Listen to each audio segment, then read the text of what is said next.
Everything Old is New Again, America's entertainment pop culture talk show. It may well possess a rudimentary intelligence. I'm trying to think, but nothing happens. Felt a great disturbance in the force. Hello, I'm Mr. Red. Come on, bark like a dog for me. Where's the goodies? Leave the gun. Take the cannoli. I bet you wouldn't have done anything like this if Mom and Dad were here. You filthy criminal. Excuse me while I whip this out. Go ahead. Make my day. Here are your hosts, Douglas Viviani and David Cohen. You brought this ship through time. You carried this crew on your shoulders. You are a captain in the truest sense of the word. It would be my honor. This ship bears the name Discovery. Never has that been more fitting or more prescient. She has carried us into the future, and it will be our privilege to make that future bright. There we go. Welcome to Everything Old is New Again. That is a familiar voice if you're a listener of Everything Old is New Again with Douglas Viviani, sans David Cohen this week. Okay, but you know what? I have a tremendous co-host from out of this world this week. We're going to have a great time. If you've seen Hellboy 1 and 2, or if you've seen Hocus Pocus, or Time Machine, or Fantastic Four Rise of the Silver Surfer, just to mention a few, Pan's Labyrinth, Academy Award winner The Shape of Water, or Star Trek Discovery, you know our guest, but you probably would not recognize him if you were online, let's say, to buy, I don't know, a bagel every morning on the way to work. That's okay, because he's an extraordinarily talented man. He's a contortionist in the beginning of his career. He's, I'll call him a master of pantomime. He's a fine actor. You just heard him in the most recent role on Star Trek Discovery, where he's been starring as a member of the crew and later as captain of the Starship Discovery. Welcome to Everything Old is New Again, Doug Jones. Wow, thank you so much. I don't think I can live up to that introduction, especially the co-host part. I'm not sure I have the credentials for that. Do you remember those days? I'm going to throw something out here that you probably don't remember. I'm just going to give it a shot. The Mike Douglas show, where they would have a co-host for a week. Do you remember those days? Oh, gosh, yes. I watched Mike Douglas almost every day when I was a kid, yeah. When you came home from school and it was on at 4:30, something like that. John Lennon would be on for the week or whoever, right? So right. That's kind of where I take that from. But anyway, listen, it's tremendous to have you on the show. I really appreciate it. We usually have, listeners of our show know that we do a Star Trek reference every show, whether it's relevant or not to our particular topic. This show is entirely Star Trek, so we're in good shape there. But I want to start with your beginning of the career, where you started out as a contortionist, I'll say, and worked as a pantomime, or, I don't know how you say that, but worked with pantomime, I guess, early in your career. And it's not something most people do, especially in the college age, And to me, it tells me something about you that you had early on, and I might be wrong, but I'm going to throw this out there, as some self-confidence, and or you just didn't care what other people thought. You did what you enjoyed doing and wanted and went for it. And I admire that. We really have that as another underlying theme of our show in some ways, is how to make our way in life. And that's some of a secret.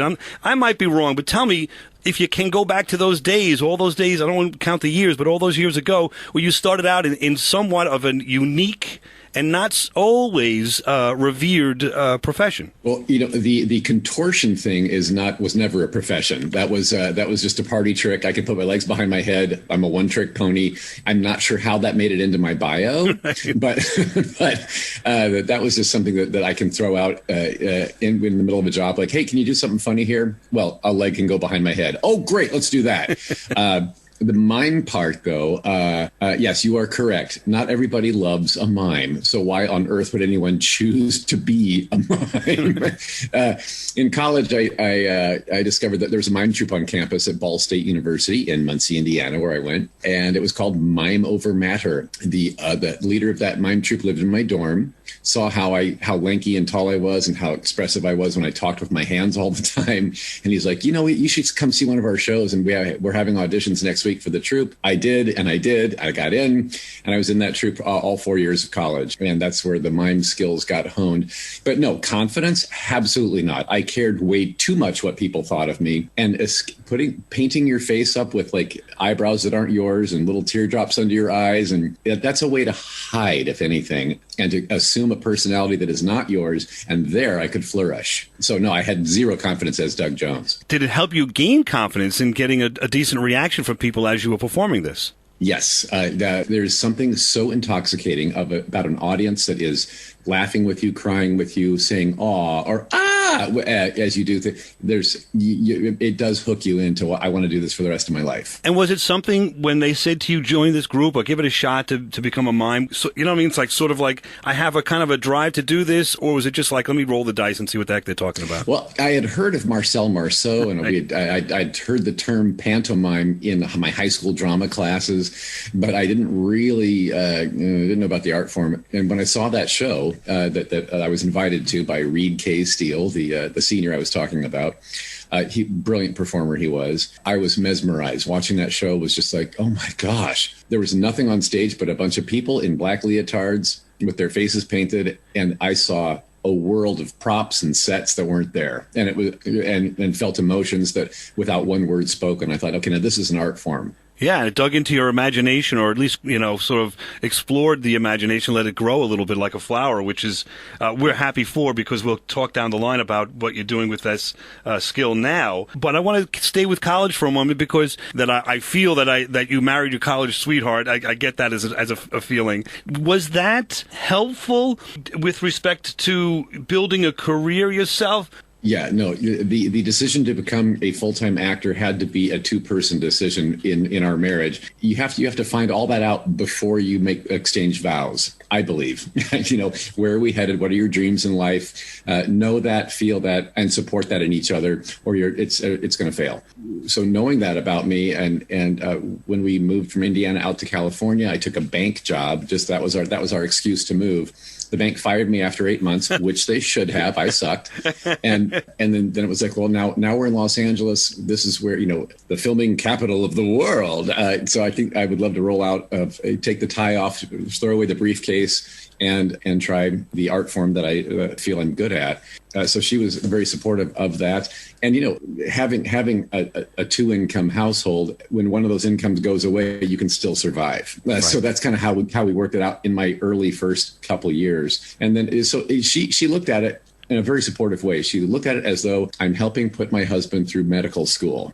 Right now, it was not that. I don't want to diminish doctors out there and what they've been through to get there. But it was kind of like, these are the formative years that get me to be an actor that will be able to support the family one day. And that's exactly what happened. Thank heaven. I was going to say, I'll tell you, that to me is very rare, and what a gift, because I know there's so many people in life that are striving to achieve their dreams, but the reality of the world sometimes kicks in and don't have either support or the ability of someone else to help, work through this, or have that other person understand your dream. So I don't know. I really respect that and appreciate that. So I just kind of want to present that in some way to our audience. I mean, it is an interesting thing that you knew what you wanted to do and were verbal about it. Not that it was something terrible to do, but there was no path to go there.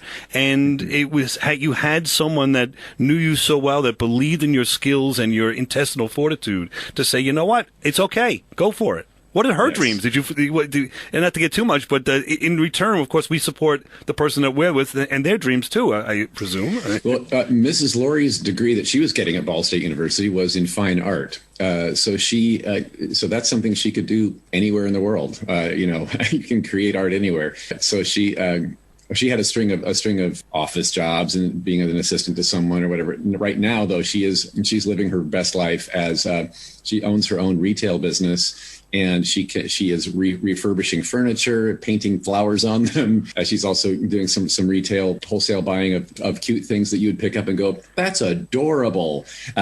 So she has a store full of that kind of thing and just absolutely loves what she's doing. Sometimes we call them tchotchkes or novelties, right? But she's using her artistic eye. She was a display coordinator for a retail store that she worked for someone else. And she really got a knack for what sells, what catches the eye, how to display that thing. Her her artistic background. So she's really using it for herself now, which I'm very proud of her. So that's something I want to end this section on also, is to just acknowledge that, we like to look back and put a little spotlight on the past and show and see how it affects our lives today, and whether it be, mostly it's pop culture, but in this case, getting an idea that if you have a dream and you have something you enjoy doing, it doesn't have to be what everyone else is doing. You can, with the right support, the right idea, of course you have to have a modicum of skill in that area, you can achieve that dream, but everyone always says that, but they don't go dig into a little bit more, that you need that support. You need someone that's going to stand by you. If you have 2 or 3 people, even one, that believes and supports you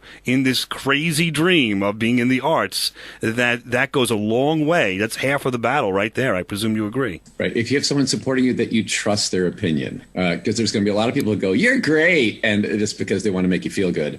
You really need someone who will tell you if you suck, right? And you know that they're that person. And I appreciate that. That's exactly right, because you have to not have that ego where you can't accept someone to say, you know what, that was just horrible. What kind of show was that? You going to air that one, Exactly. All right, talking about airing the show and not being good, this is a great show. We're on Everything Old is New Again. We will be back right after this with Doug Jones on Everything Old is New Again.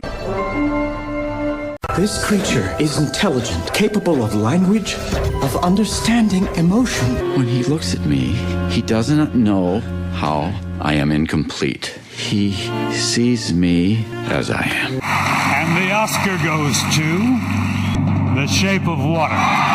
All right, we're back here and Everything Old is New Again. Inspired to that, you like to enjoy what you do, but to see and have others revere your work and see what you've done and then kind of give you an award and say, you know what, you're pretty good at that. That must be amazing, an amazing feeling. That, of course, was for the movie Shape of Water, with which our guest Doug Jones was in, and was the creature, we'll say, and he's known for being creatures and creating memorable creatures that you may not know that it was him, but you know him from Saru, or as Saru, Captain Saru on Star Trek Discovery. Doug Jones, welcome back to Everything Old is New Again. Thank you. Yeah, that night, by the way, at the Oscars, with The Shape of Water winning Best Picture, was one of those snapshot moments that lives in my heart forever and ever. And to be able to hop up on stage when that was Best Picture was announced with the entire team and be a part of that, and watch my beloved director Guillermo del Toro, who I've done 6 movies with and a TV show, to holding a gold statuette and giving an acceptance speech while the spotlights hit him from the other side. And I looked at, every star in Hollywood is watching him and with their hands clasped and just adoring him. That was a real satisfying moment for me. And to see you started early in his career, and certainly early in your career, juxtapose the two, and you grew together, and to see someone that you admire and someone that in turn certainly admires you to hire you for so many different projects, receive the accolades that you believe he should have received, and I do too. He's an amazing director, but also to see like that dream come true, that must have been, I've seen the clip, and the big smile on your face doesn't go away. But the question is this: when you're in the sandbox as a kid, you never aspire or dream to that. Maybe you aspire to, but you never think that's going to happen. You never think that you're going to be on a Star Trek or any TV series with prosthetics all over your hands and your body and your head and your face. What was the original dream? Because I would say now, we'll get to it, that you're the premier, I guess you call them character actors out there, and forget that, because I think just actor is the real thing. But I think you're more, if I can say this with being humble, more than an actor, because you're doing much more behind those prosthetics, and it must be much more difficult to express some emotions when you've got not all of your face moving. Yeah, well, thank you for that, by the way. I just call myself an actor as well, and if somebody wants to get more specific, we can talk about what I've been in and and what my makeup and costuming process is like. But what was the question? Boy, was there a question? What was the original dream? What did you think? That's it. Yeah. No, I did not set out to be a monster. I didn't know that having rubber glued to you was really a career option, even though I'd seen, the Universal monsters as a kid. My first horror film I ever watched was The Mummy with Boris Karloff, and been seeing The Creature from the Black Lagoon, and those were like, oh wow, they affected me, and they lived in me, but I didn't really think that was a career option. Right. So what inspired me to want to be an actor were the early sitcoms that I saw growing up. And variety shows. I never missed an episode of the Carol Burnett Show. Donnie and Marie, Sonny and Cher, all those shows where they're singing, dancing, doing comedy sketches. Loved it. Sitcoms like Gilligan's Island, Gomer Pyle, Dick Van Dyke, I Love Lucy, and on and on and on. A half-hour format where everybody's hugging at the end and we've laughed along the way. That was my dream, to be a part of a sitcom. So, and because I look like I do, being as tall, skinny, goofy, not classically handsome, I knew that my career had to be either funny or scary. Those are the parts I'm going to get. And true enough, I'm sitting here at age 60, looking back on my career, all full of funny and scary. So I really went out to Hollywood thinking that sitcoms and funny commercials and that kind of thing would be my shtick.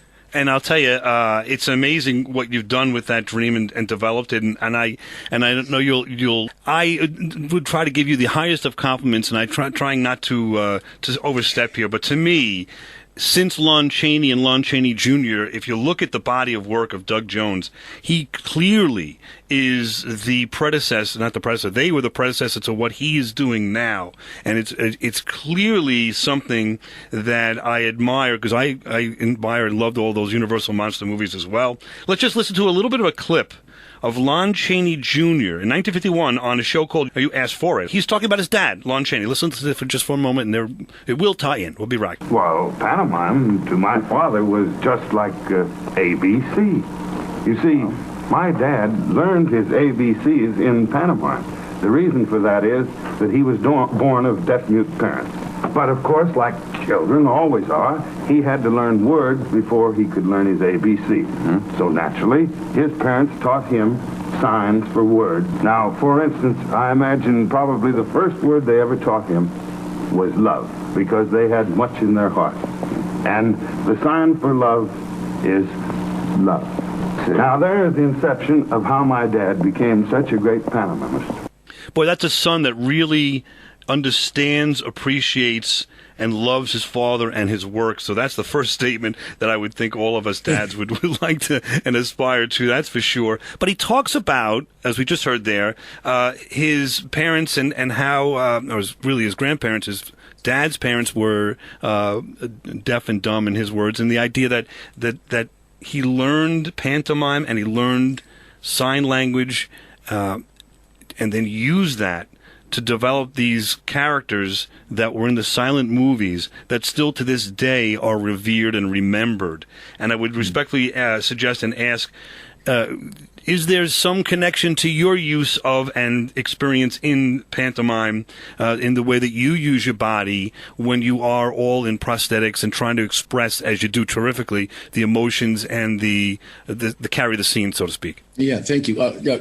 Yes. And first of all, I would love to address that clip. Oh, my gosh. The Cheneys, both senior and junior, I revere and respect their work so much. I mean, that's the grandfather and the uncle right. of my career, basically. I actually had the honor and pleasure of being asked to be a commentator on a short documentary that was on YouTube that was produced by Filmstruck, which was a subsidiary of the Turner Classic Movie Network, about Lon Chaney Sr. And so I was able to study and comment on his career. And that's when I found out about his backstory as a child of deaf parents. And that made perfect sense to me. No wonder he was so visually expressive and explored all of the dialogue possibilities non-verbally. And when you think about it, we communicate so much non-verbally, so much visual communication with facial expression, with gestures, the tilt of a head, the shrug of a shoulder, your posture, how you stand, how you walk. It all communicates something. Lon Chaney Sr. understood that better than anyone I've ever noticed in history. So he took that to his silent movie career, and we always knew what he was thinking and feeling and saying without ever hearing a word from him, except for the one movie that he did that had audio. So yes, that is something that To be equated with him, by the way, thank you. That is the highest honor that I could possibly ever receive, is to have my name show up in a sentence alongside either Chaney. So yes, taking that visual. I've also been, my insecurities we talked about when I was a kid took me into a place where I would always physically try to get my point across and hide behind physical tomfoolery, a sight gag, an armpit fart, whatever it was, to try to either deflect or express a point. So I guess I did not have deaf parents, but I took my own issues and turned them into usable tools in my acting.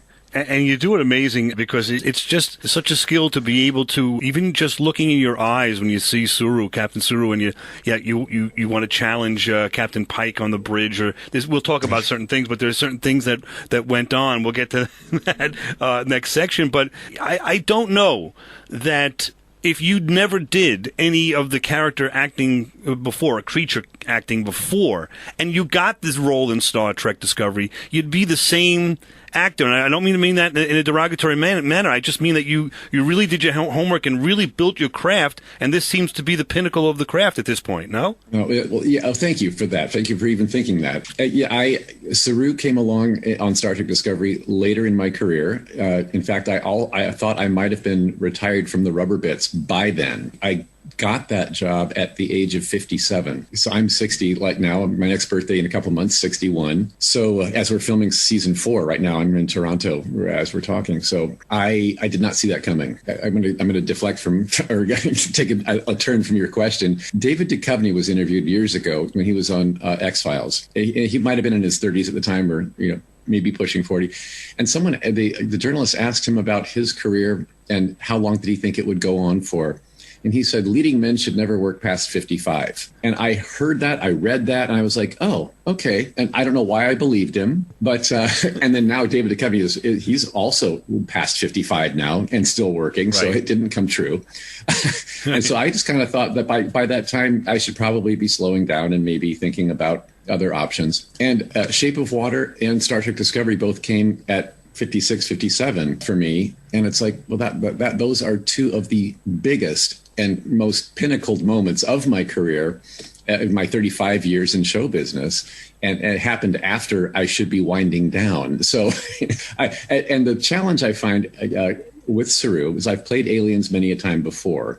How do I make this one different than the others I've played before? So finding his physicality, finding his language, his voice, his backstory, and making it something real that I can play in the moment right now. Those were my challenges. You have the skill to take a creature that doesn't speak and then now speak and have the creature at the same time. It reminds me of, in some way, James Arness, where he started acting as the thing, wasn't he? And then ended up in Gunsmoke. It's just an interesting development. Sometimes the timing is not on our time; it's on someone else's time, but it's Absolutely. The correct time, if that makes sense, right? I could not agree more. Life is what happens while you're making other plans, right? There you go, John Lennon. We'll be back right at this and everything else. New again.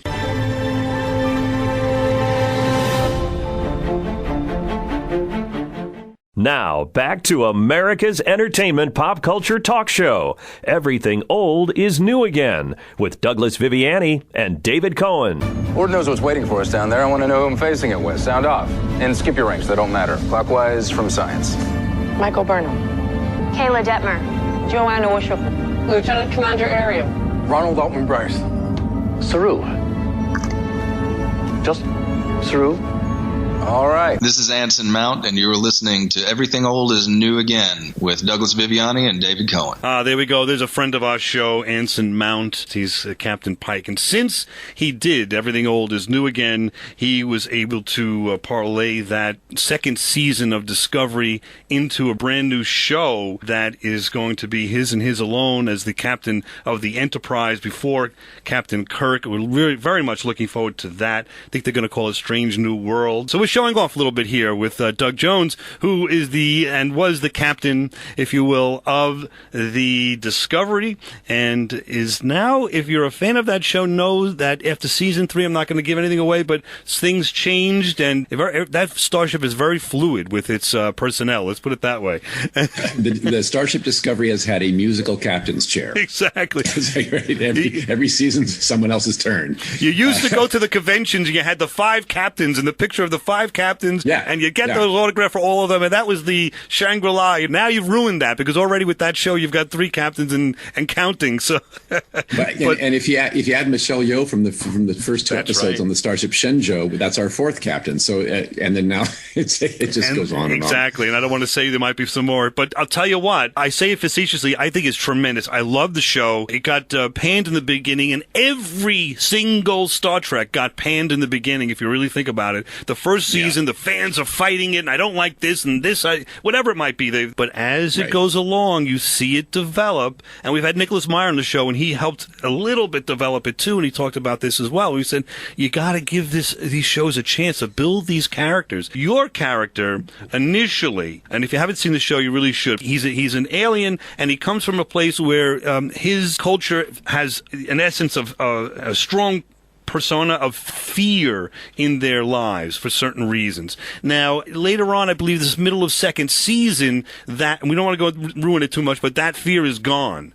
And so then this character acts more not pretending he's confident, but is confident, and then actually challenges at some point some crewmates, and especially Captain Pike, when there's an event where you're supposed to go down to a planet, your hometown, so to speak, and the captain will let you go there, but you're able to stand up to him. You do it not only through the words that are on the page, but if you watch this scene, you'll see the way, and I want to ask you if this was your choice or the director's, whatever, but you actually then approach physically, you walk towards Captain Pike, kind of challenging him with your body, and I think that certainly is what our theme of today is, that you do more acting with your body than others do, and I think it's so expressive, and it's amazing and memorable. Maybe just talk to us a little bit about that scene, or anything you want to jump into. I threw a lot out there. Oh, sure. Well, you're right, correct. Saru, I'm a Kelpian, and this is a brand new species to the Star Trek universe for our show. So developing this character from the ground up with the writers has been a real treat for me. And of course, the backstory they gave me at the beginning was he's based in fear. His bottom line is, look over your shoulder, what's the threat? Because I'm a prey species on my planet that I come from. And there was a predator species that was always after us. So that was kind of my base of where I built the character from. So the writers surprised me in season 2 when I went through an organic metamorphosis sort of change in life that was sort of like a Kelpian adolescence that even I didn't know was coming as Saru. Once he got through that, then all that innate fear gone. Now he still has the healthy fear of, like, you don't jump off a cliff, okay. But now he's got a confidence that is genuine. He's not trying to pose as confident anymore like I did before. So as an actor, that kind of changed my demeanor, where I was my springboard of how to play him. So that moment you're talking about, Captain Pike, we borrowed from the Enterprise for season 2 as our captain on Discovery. He is making a decision that we're hovering around my home planet of Kaminar. I haven't been back there since I left and joined Starfleet. I want to go down and help fix the problem that we're facing on Kaminar. That's why we were called there. And he's saying, no, it should be someone else in our crew. And I, without that innate fear of, like, you're right, I probably shouldn't. Instead of going there like I would have, now with this new metamorphosis of Saru, I walked toward him with my arms behind me, like, you want a piece of this? Right. Here's the which Saru never would have done in his old incarnation. That was a defining moment for me too. With this character, was like old Saru, new Saru, and his confidence and his stance. I will say that also the physicality of Saru, the walk. I get asked about the walk more than anything else about this character. Like, where did that sway come from? And if you've seen the show out there in listener land, I have hoof boots that it's a high-heeled shoe without a heel behind it. So it's just like an animal hoof. So that throws my hips a bit forward to keep my balance over the ball of my foot. It changes where my arms dangle. It's slightly behind me instead of right next to me. So as I walk, the sway side to side instead of back and forth like a normal walking arm would do kind of came naturally within the first couple minutes of me trying on those boots for the very first time. So I was walking around the costume area in a mirror going, I love how that looks. No one ever told me not to do it, so it stuck.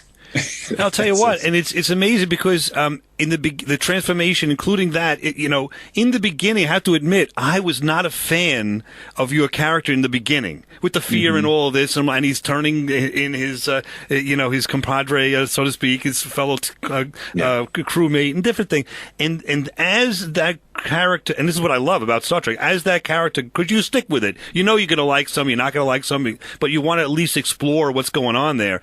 And now to see that, let's say, growth from childhood to adulthood, if you will, throwing that fear away. I love the character this year. And I also would say this, I don't know if anyone said this to you, and I don't even know if it's right or not, but I think that this character would have made a tremendous attorney because he handles all the different aspects of the challenges of that go from season to season and show to show without the physicality of Captain Kirk, without the bravado of Picard. He is someone that is going to follow the rules. If there's a hole in the rules, though, he'll sneak through there and use that. So he knows the rules in and out, almost like Spock, but he has the emotions, but he's not going to be physical, but he's going to use his brain to get through.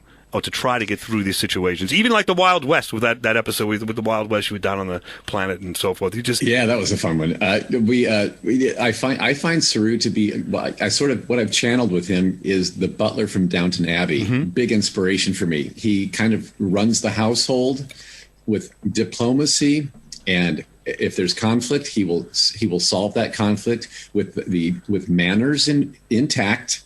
And let's get this through this with some reason and some negotiation. Right. And that's how I like Saru as a captain. There you go. And trying to elevate myself as an attorney to your position, I guess, is what I was trying to do there. That's a psychological ploy. But also, besides that, just for kicks, you were talking about how your character was prey. Maybe that's a little turnabout from when you were in the Time Machine, and Morlock, I believe, is what you played there. And you were the ones that were feeding on others. So maybe it's time to you've played both sides of the end there. But it's just which was on TV last night. I watched last night. What an underrated movie that is. Okay, I didn't know that. Yeah, the way that you've been able to develop this character and create more and more sides to him. Of course, it's written, but we've asked this question before. Star Trek's pretty severe, from what I hear, in what's been written. That's going to be what it is in terms of your character. What you're going to say. I don't know that you have much choice in changing words, but from what you do, the writers see what you're doing and then grow from there. And to me, I'm seeing your character grow like a Spock, grow like a character that's really someone that can identify with you and the show. And in season 4, I know you can't give anything away, but obviously you are in season 4. We're going to just ask that, I guess. Right. That's why I'm in Toronto right now. Yes. Exactly. I'm in season 4. And I'm looking forward to seeing to season 4. Do we? It's no secret. I mean, do we hear from the powers that be beyond 4? Does anybody have an inclination of where we're going with the show in terms of renewals for 5, 6, 7, and so forth? Or no? No idea. I never know from one season to the next if I'm coming back or not. We all are. I have no idea. But listen, bottom line is it's very successful. Star Trek is going to be on this Paramount network now. They call it right, and you're the Paramount Plus. Paramount Plus. CBS All Access is, I guess, been conglomerated with. Yeah. And this show is going to be a centerpiece, and more we talk about it, and we do mention it in other shows and references, as we said. People are going to see it. They're going to jump on board, and they're going to really. I think you're going to see when you go to Vegas for the Star Trek convention in August. You're going to see quite a response. Is that the first time you're going to a convention? No. I've been doing conventions for over a decade now. But for Star Trek. Star Trek upped the ante a bit. Yeah, I started doing them in season 1. Okay. Yeah. So you have seen then what I'm talking about. This tremendous response. It must be very rewarding, huh? Is to see, because you're acting for a camera and so forth. You kind of may or may not know what the people are thinking, and now you get to see them, right? The in-person in-person experience with meeting fans one-on-one makes it all worth it. Absolutely. We'll be back on Everything Old is New Again to continue one more section with Doug Jones and continue talking all things Star Trek, acting, life, and more. We'll be back right after this. Everything Old is New Again.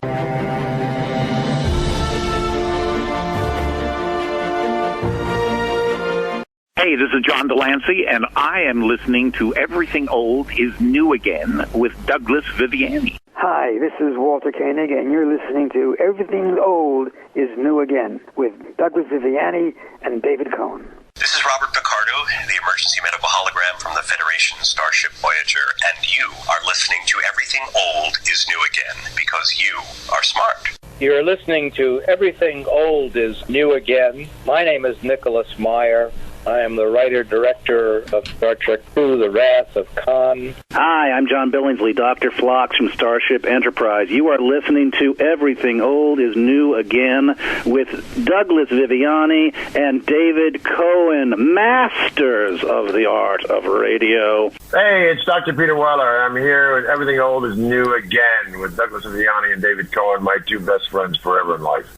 We are back and Everything Old is New Again, sans David Cohen, unfortunately, but we are here with a tremendous co-host, Doug Jones, who is from Star Trek Discovery. You know him as Saru. And I'll tell you what, we just heard, I didn't realize, we have 1, 2, 3, 4, 5, 6 prior guests that have appeared in Star Trek, that have appeared on our show in the past. I think it's interesting that we're able to, as the little show that could, if you will, get able to garner such wonderful interviews with people from the Star Trek universe. And Doug Jones, we were talking a little bit about the conventions, and certainly through the conventions, I presume you can't meet everybody and you're not there on the same days and so forth. But have you met any of those individuals you mentioned and or others in the Star Trek universe? Yes. That is the convention, the Star Trek specific conventions, like in Las Vegas or in England or Germany. Those are a great place for us to, when we're off the floor and back in the green room area, great place to mingle and be, oh my gosh, I'm such a fan of yours. I'm such a fan of yours. Oh, I love your work. So we've had the chance to mingle with so many actors from so many different series in the franchise. And you've had the chance maybe to meet at the convention, but certainly while you've been performing on Star Trek Discovery, Jonathan Frakes, who gets lots of accolades as a director. And I want to talk about him. You don't have to compare him to your favorite director and so forth, but there must be some skills that he has that maybe it's just something that a broad stroke that you could teach us or show us as to how he's either a really great director or some way that he handles people that we can relate to on the sort of peeling the onion for us. Yeah, Jonathan Frakes has been a recurring director with us on Discovery. And I also actually met him on an episode of Falling Skies that he directed when I was on that show for 3 seasons. He is among my favorite television directors for certain, ever. Being that he was an actor before, he totally understands the actor-schmactor gig and what might inspire us. If we're flubbing up and we need to do another take, he has a way to transition us into the performance that he's looking for that other directors may not know how to orchestrate. And he does it all with such a delightful sense of humor. He keeps the set light and airy and fun. And the entire crew, not just the actors, but the entire crew loves him and gets him and wants to do their best for him as a director. He inspires us in a way that is rare. See, that's interesting to say, because I think also if you met David Cohen, maybe you will if we can come on back and what have you down the line. But and you listen to our show, we do every so often, maybe 10 shows, we do characters ourselves. And bottom line is, for the comedy of it, and we get a very good response from it. And I think what I'm trying to relate is part of that is David and I go back to high school, so it's a long, long time. And so we're not afraid of taking chances, looking silly, not intimidated by that, and just kind of are able to be free. And again, the bottom line is have fun. And it sounds like when you've got a director like Jonathan Frakes, it sounds like that's the same thing. I guess he's give you some chances to make a mistake, and it's okay, or try it this way or try your own way. You tell me. Absolutely. And what he'll also do between takes is break into show tunes. Like he'll sing songs that none of us have a reference for. Like, where did you hear that? What is that from? he's an encyclopedia of show tunes, and he'll be happy to sing them for you. Now, how does that? Is it different than Mr. Del Toro? Is it not to compare? But just there's got to be different styles and they're completely different animals. Yeah, Guillermo del Toro is a film director with an artistic vision that is just like dead on perfect. Every time he puts his hands to anything, it turns into gold. And he's also hilarious. And he's somebody you would hang out with in college and have pizza with. So most of the brilliant directors I've worked with are also people that you would hang out with because they're just so much fun to be around. All right. So if you have a soliloquy or something that maybe not with Del Toro's work, but maybe will be in the future, who knows? But if you've got some soliloquy on Star Trek or whatever it might be, and you've got to be some internal like, I hope I get this right. I'm going to be talking for the next 2 minutes straight and whatever, and probably doing it a number of times. You probably do need that support as opposed to maybe you thinking, I don't know, can't think of a name of someone, but Coppola or so, I don't know, that's intimidating to you. These directors are not necessarily intimidating you; they're on your team. Yes, and as a young actor starting out, you do tend to have the child-parent idea relationship in mind. Like the director is a parent, and I hope I please them, and I hope I don't disappoint them. And there's that kind of like tension and fear of not getting it right. Now that I've been 35 years into my career, if you look at it from a collaborative point of view instead of pleasing a parent, you're going to get much farther and do a lot better work. So these great directors are great collaborators as well. They don't want to bring down an iron fist and tell you how to do your job. Exactly. They hired you because they know your job.